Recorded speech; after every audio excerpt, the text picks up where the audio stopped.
Seja bem-vindo à nossa jornada devocional, compartilhando palavras de fé, de amor e esperança. Nós estamos no dia 9 de janeiro.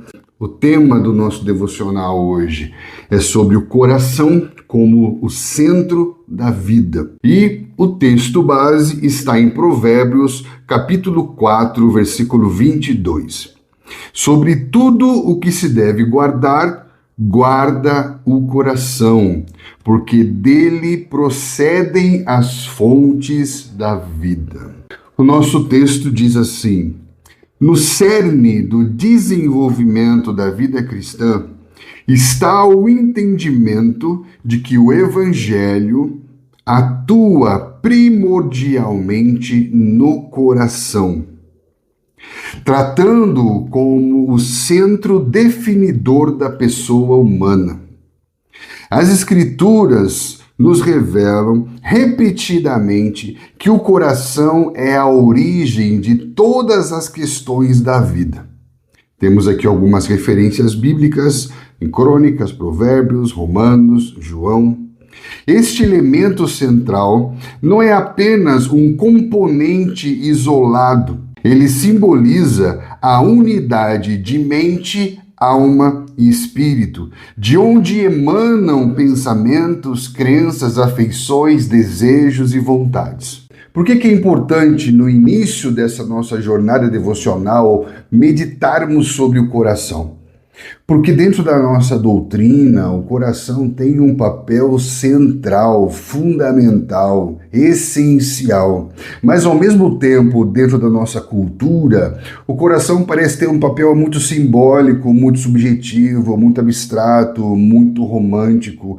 Por isso que é importante pensarmos o coração como o centro da vida. Isso quer dizer que, mais do que apenas um órgão físico, o coração vai tratar da questão interior do homem. O coração vai estar muito associado ao que o homem pensa e influi na forma como esse homem sente e na forma como esse homem decide. Portanto, o coração, segundo a perspectiva bíblica, não é meramente um órgão físico que pulsa dentro do nosso peito, mas é o elemento central da vida humana. E não só isso, é um elemento central definidor da vida humana, entendido como a sede dos pensamentos, das emoções, das vontades e das decisões. Pensando a partir do conceito da tradição judaico-cristã, o coração representa a totalidade do homem interior.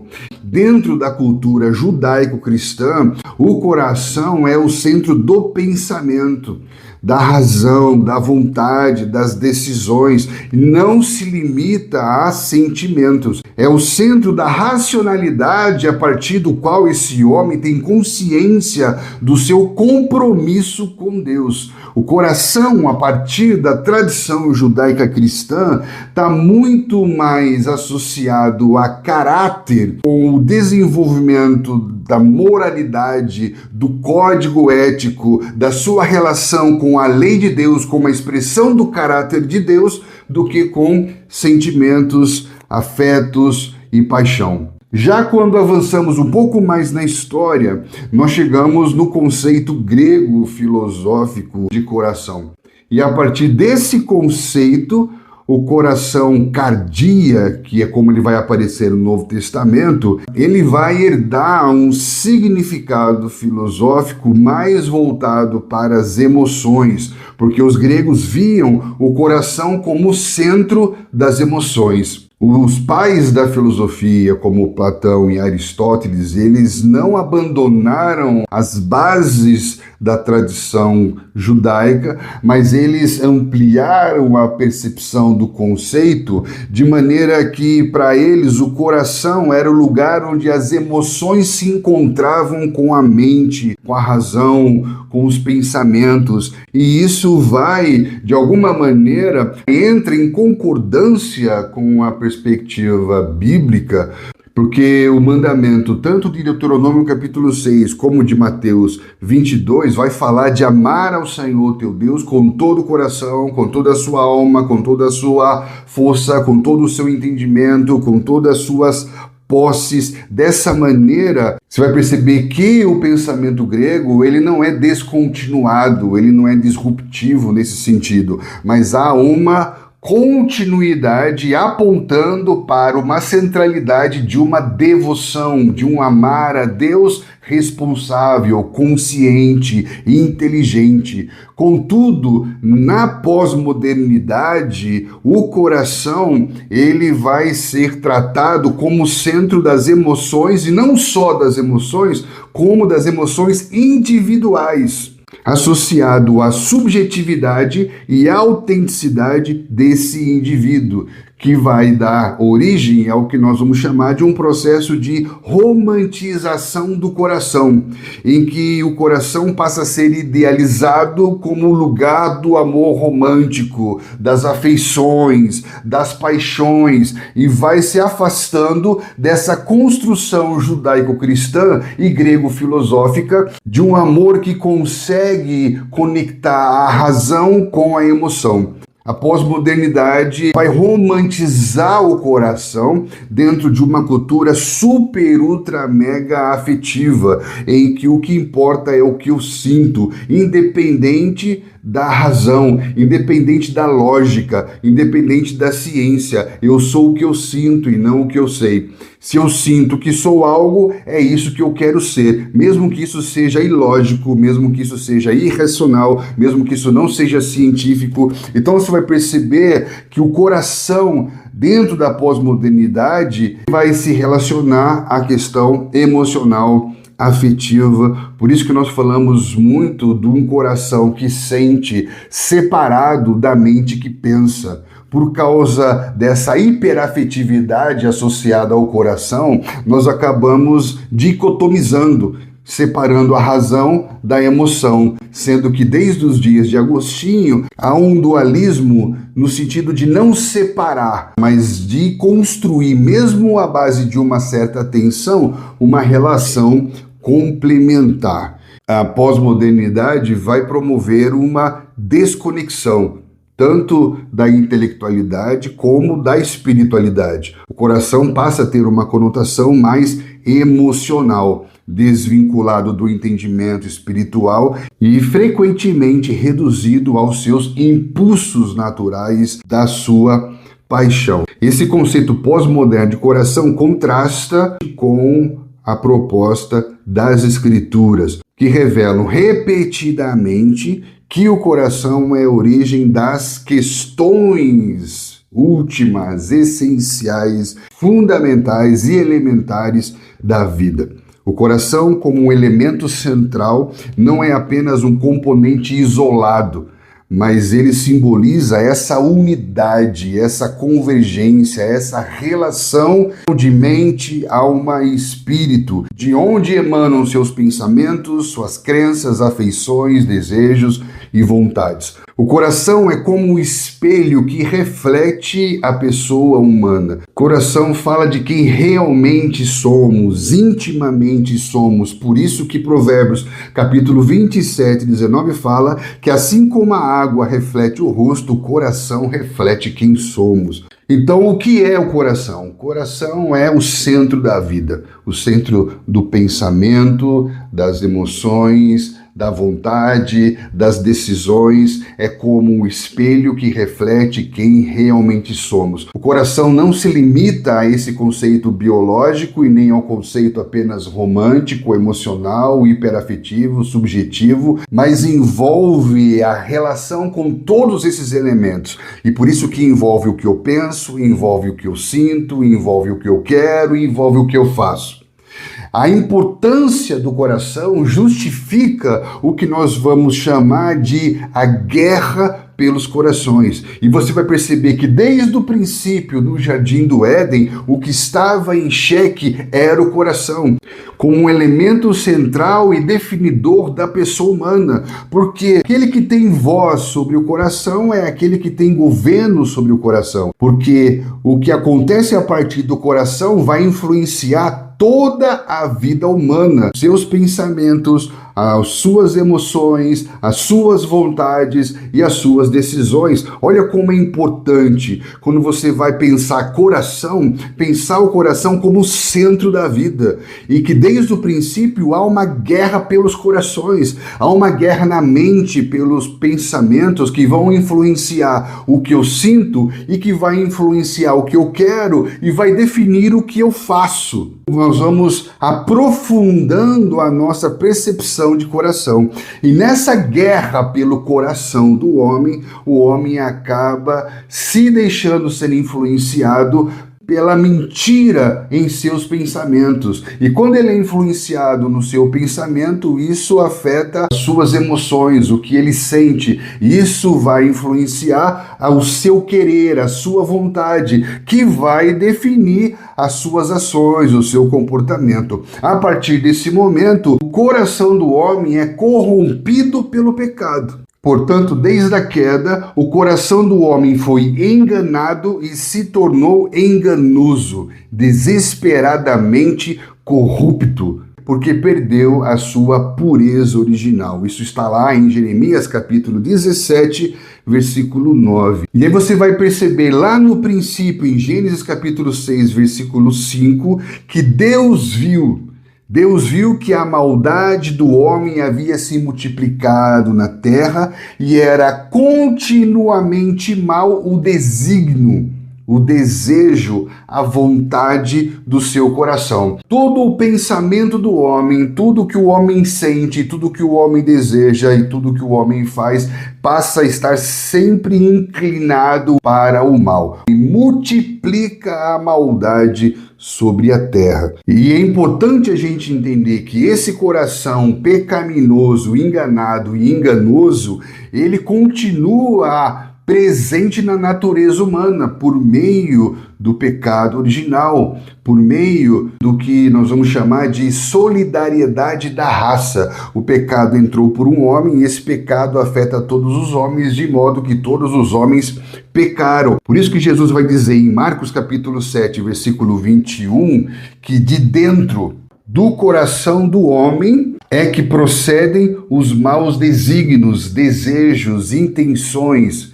Então está falando aqui de desejo, como prostituições, furtos, homicídios, adultérios, avareza, maldade, engano, dissolução, inveja, blasfêmia, soberba, insensatez. Tudo isso é o que sai de dentro desse coração pecaminoso, enganado e enganoso. Esse coração que tem os seus pensamentos comprometidos, que tem seus sentimentos comprometidos, que tem o seu desejo comprometido e as suas decisões comprometidas. Em Romanos capítulo 1, versículo 21, fala que esse homem, tendo conhecimento de Deus, não glorificando a Deus e nem dando graças a Deus, se tornou nulo em seus pensamentos e o seu coração obscurecido. Ou seja, pensamentos vãos, pensamentos vazios, porque é um coração sem luz. E fala que esse homem foi entregue às suas próprias paixões. E esse tem sido o grande dilema desse coração naturalmente enganoso, não originalmente puro, mas naturalmente enganoso por causa do pecado. E a Bíblia vai falar que esse coração pecaminoso, enganado, enganoso, é um coração endurecido e moralmente impotente. O que quer dizer isso?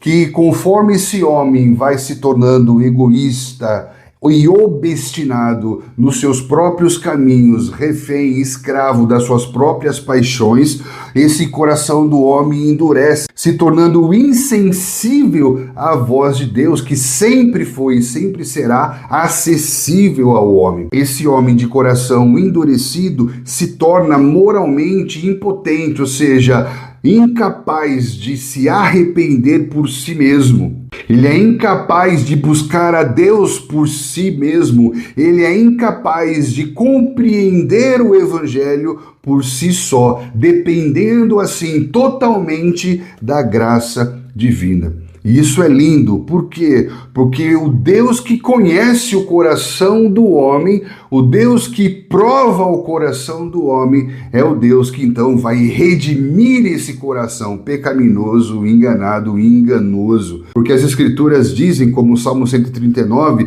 que o Senhor conhece os pensamentos do coração. Por quê? Porque o coração é a sede dos pensamentos. Provérbios 17:3 fala que o Senhor também prova o coração, ele experimenta o coração. Ele vai levar o homem a muitas situações que vai fazer esse coração vir para fora. Como que o seu coração vem para fora? Situações que fazem com que você externalize o que você realmente pensa, o que você realmente sente, o que você realmente deseja, o que você realmente quer fazer. A questão é que o Senhor se importa muito mais com o seu coração do que com a sua aparência, como está lá em 1 Samuel capítulo 16. Deus, conhecendo o coração do homem, ele é o Deus que intervém, ele é o Deus que veio para os quebrantados de coração. Portanto, se hoje você ouvir a sua voz, não endureça o seu coração, como está lá em Hebreus capítulo 3,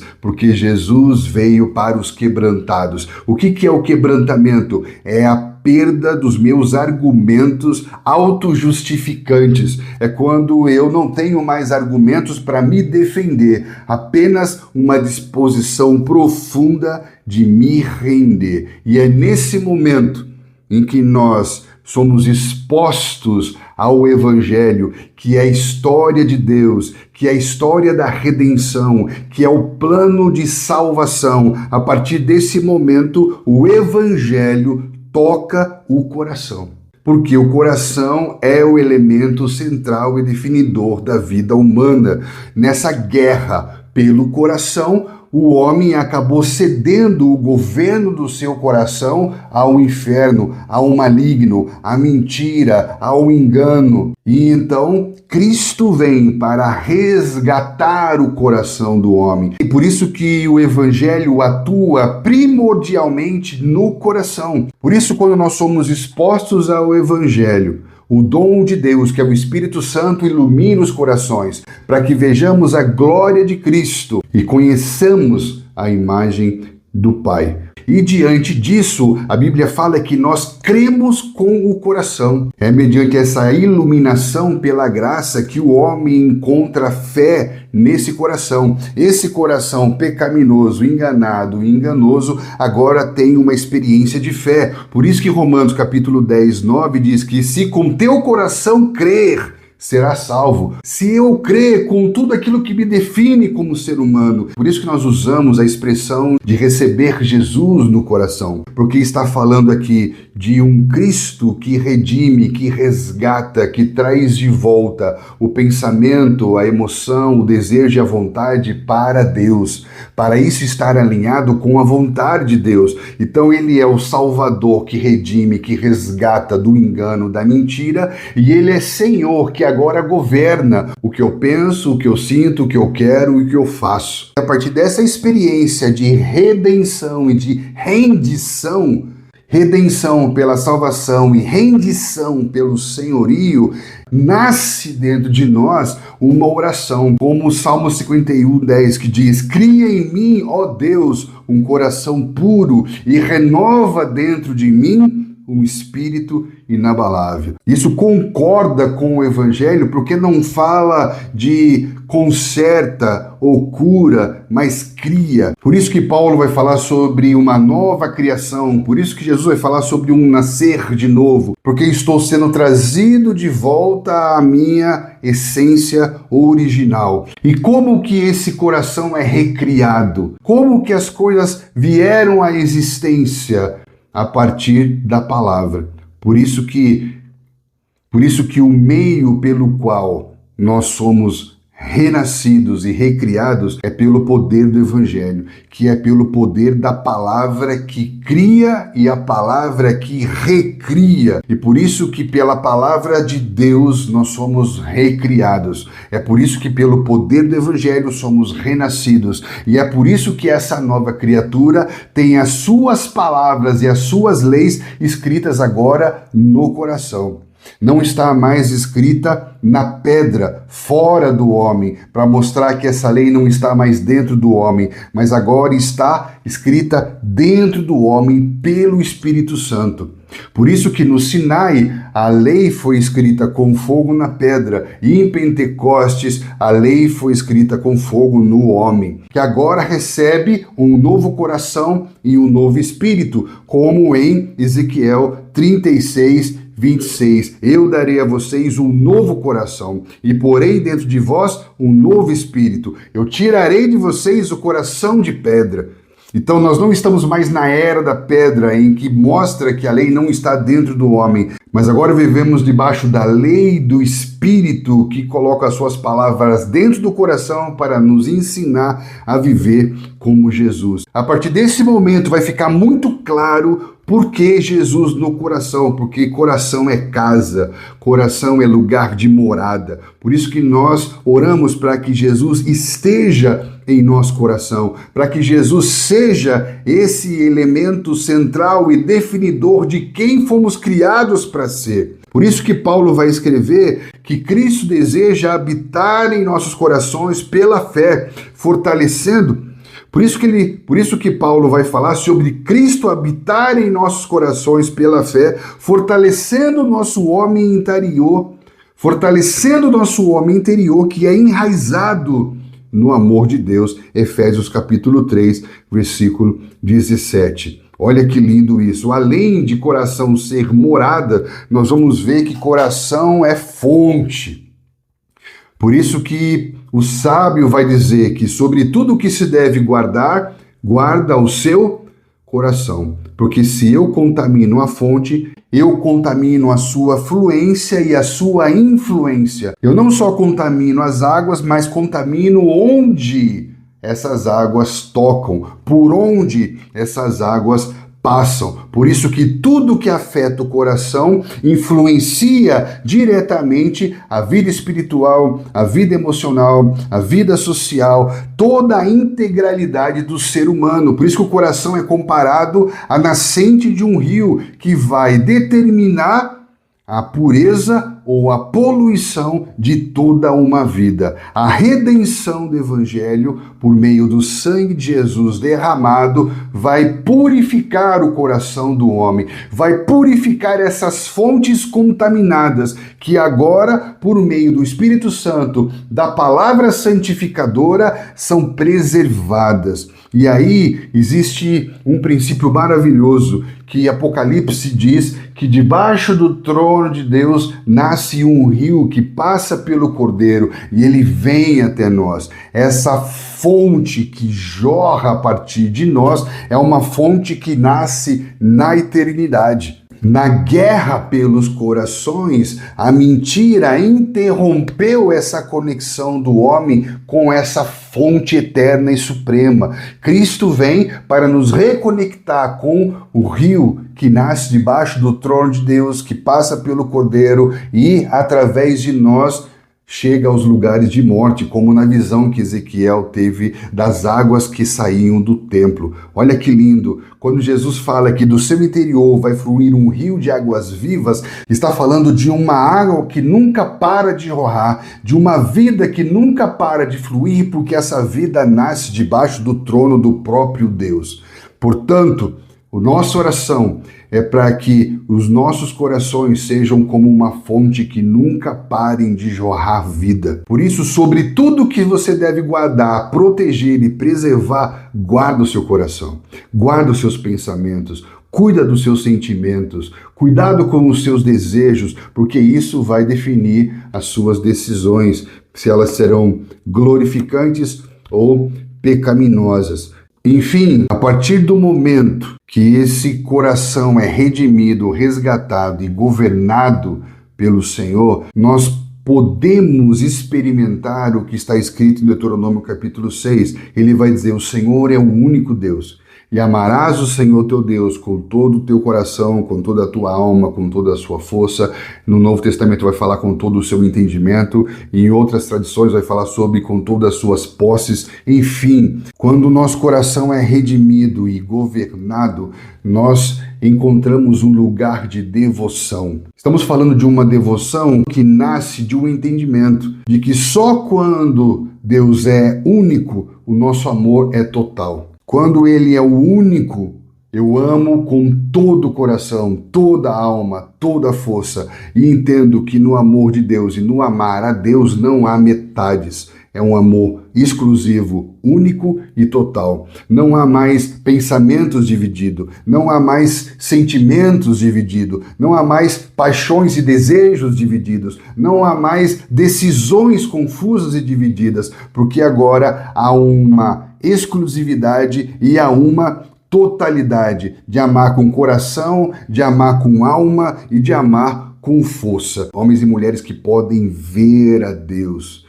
Mateus capítulo 5 fala: bem-aventurados puros de coração, porque verão a Deus. O que é essa pureza? É um coração que não é dividido, que não é misturado, que não é fragmentado. Esse tipo de coração é um coração segundo o coração de Deus. Não é um coração apenas que tem emoções, que tem desejos, mas é um coração que está disposto a fazer toda a sua vontade. É um coração que, como o coração de Davi, sempre esteve disposto a fazer a vontade de Deus, a viver a vontade de Deus, a pensar os pensamentos de Deus, a desejar a vontade de Deus, a cumprir os propósitos de Deus. Isso é um coração segundo o coração de Deus, que está de acordo com e disposto a. Esse coração é um coração que vai experimentar algo maravilhoso que está em Salmo 37:4. Deleita-te no Senhor e Ele satisfará, concederá os desejos do seu coração.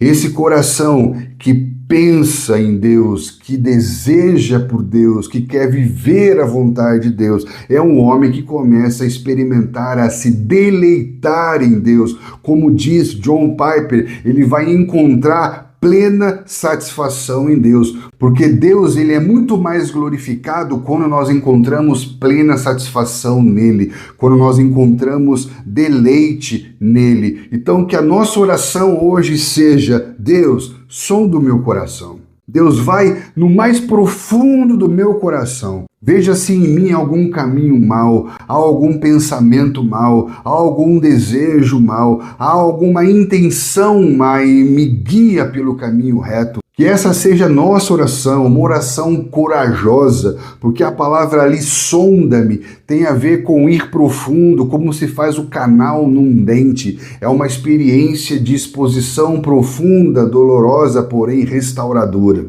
Que a nossa oração seja de Eclesiastes 1:13, que diz: determinei no meu coração a buscar, a esquadrinhar. Determinei guardar as tuas palavras no meu coração para não pecar contra ti. Todas essas palavras vão confirmar o nosso texto principal aqui, que fala de guardar, de proteger, de preservar. Então, quando fala de coração, vai falar do que você pensa, do que você sente, do que você deseja e do que você faz. Então, o texto aqui continua dizendo: o coração é a fonte de onde surgem tanto virtudes quanto vícios. Como ensinou Jesus a dizer: de dentro do coração do homem é que procedem os maus desígnios.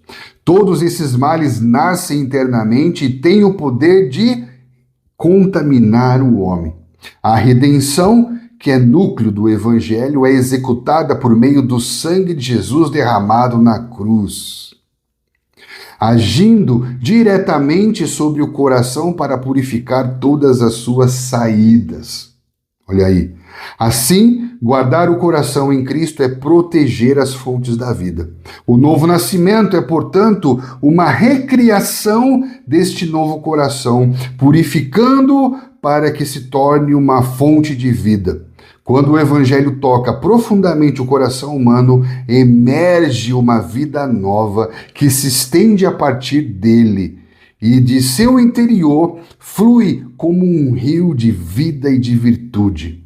Ao contrário das fontes corrompidas que emanam males, surge um fluxo contínuo de vida, manifestando-se através das virtudes do Espírito Santo, como amor, alegria, paz, paciência, bondade, benignidade, fidelidade, mansidão, autocontrole. Este é o fruto de um coração verdadeiramente regenerado, marcando a distinção entre uma conversão meramente cultural e uma transformação interior e profunda em Cristo.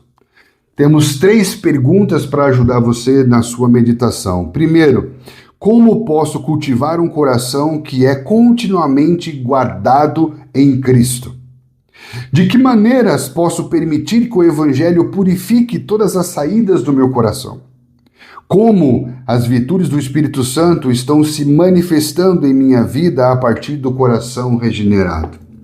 Que essas palavras penetrem no mais íntimo do seu coração, que isso afete o que você pensa, o que você sente, o que você deseja e o que você faz. Pense sobre isso, medite sobre isso, observe o que está fluindo, o que está saindo, o que está emanando do seu coração, e que todos nós possamos nos tornar homens-fonte, homens a partir do qual a vida de Deus flui e toca lugares de morte por onde passamos. Que Deus te abençoe e que você seja uma bênção por onde você passar. Até a próxima.